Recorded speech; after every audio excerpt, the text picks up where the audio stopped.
Yeah, so the next bit, as I promised, is the engine, and here we are. With I've got it all ready, all set up. So hopefully I'll show you it all as we're doing it, and we're going to get this engine all like we did with the gearbox. You know, do all the nice embellishing and texturising, and you know, get it as nice as I can get it anyway. Probably get some new nuts and everything for these, because they're going a bit rusty. Now, right, okay, we'll leave it with us then, and we'll carry on. This is the engine, next chapter. Right, carrying on. I've done a bit of texturising on the top of the engine. It's still got lots more to do. Yeah, got this bit to do here. Next, I've got this stud out. Just wondering how we get this back in there. Obviously I've tried the 2 nut method to get me so far, but when you get so far you haven't got enough thread, so you have to take this nut off. I've got this housing here to do. Oh god, what a state. I mean, look at that. So I've got to do that, and in there, looks like it's been chewed off with a... Jaws has chewed it off from James Bond. But yeah, I've got to get in there and get that smartened up. I've done this. That was a thinking horrible nightmare as well, just in there. I've sort of machined a bit of a channel so it looks like it's a rain runoff, you know, because it was so deep, you know, it was so horrible. Okay, I'm going to start on these fins here, just do a little bit of work on these for now and see how we get on. Get some kind of shape into them. I just want to blend these in where there's like a step, you know, and these are all a bit manked up as well. Done a bit on the fins there.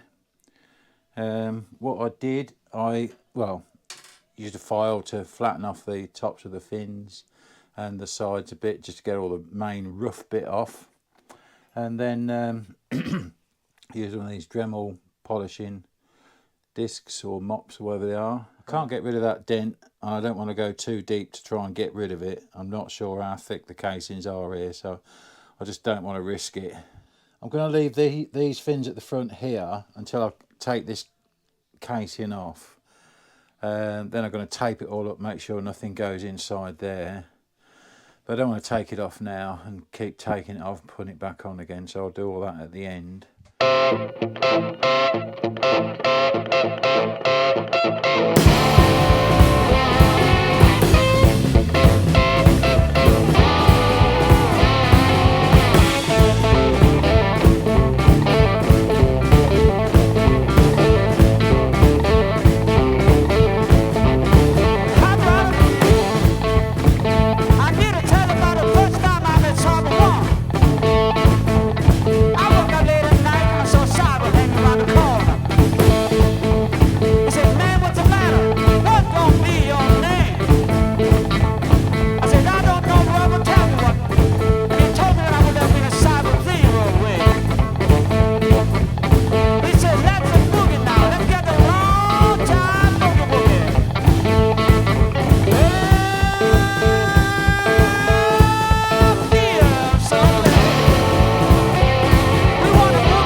I've machined the teeth away from that side of the file, so it shouldn't be cutting anything much on that side, so it does rub against that and it shouldn't be doing too much damage.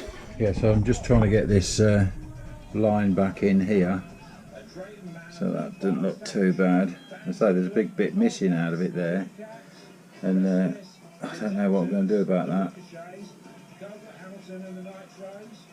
Don't really want to put heat on it and put some Lumi weld in it.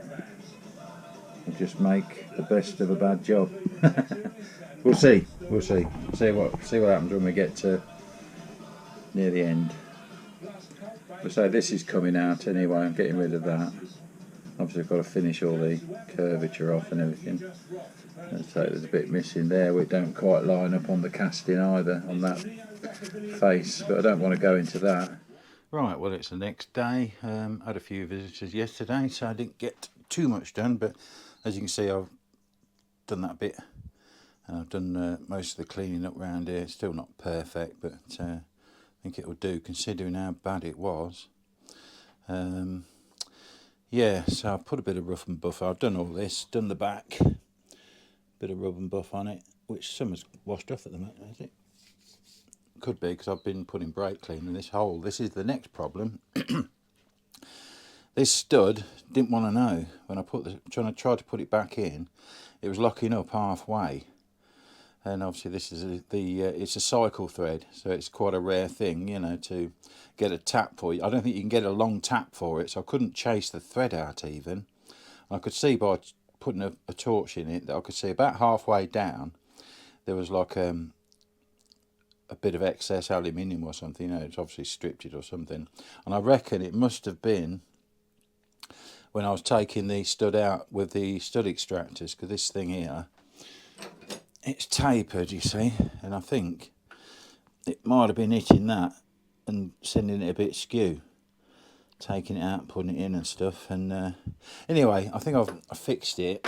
I obviously couldn't get a tap long enough. I've ordered some new studs anyway. That one's fine, but I've ordered some stainless ones. So I had to think off the top of my head, and I just attempted to make a bit of a thread chaser out of the original stud. I just squared off the end so I could put that in there, and you can see it spins in fine now. What it doesn't do is go all the way. It's a thread out. So when I get the new stud, so it's beginning to get a bit tight there. No, it's all right. I'm still doing it by hand, so I'm quite happy with it. I can force it a bit more. Try it with a socket on there. Sometimes this slips, but it seems to go so far with this. I didn't make that very well, did I? But yeah, you can get it so you've got like a thread or so just sticking out. So I can either chop off that much off the new stud, and it will go in all the way so that you won't see any thread at all, or just have it showing. But that might have been how it was originally anyway, because it does definitely seem to be bottoming out at the back of the hole. There's just no way of getting it further in. I'm not going to risk breaking a stud in there, because that would mean cracking the casing in half, and you know, there's too much work there. So and also I've had to machine this out further so that I can get 2 nuts on the new stud, so I can tighten it up. This one's fine, it's got enough protrusion, you can get 2 nuts on it. This one hadn't, and I noticed this casting here was further out than the one at the back. So I've filed a bit away, and I think we'll be all right. That should do it, and it's in line with the other one as well. So that's we can call that done, I think. It didn't bring any swarf out with it. Didn't bring anything, you know, when I extracted. There's nothing in that relief at all. So it could have been just a little bit of damage on one of the threads. Well, I'm quite happy with that. That looks brilliant now compared to how it was. And we've got a nice straight line round there. Pretty straight anyway, straight as I can get it with a file. Right, I've got the cover off, taped it up, and we're in the final throes of it now, I think.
So I think this is done. I think we're there.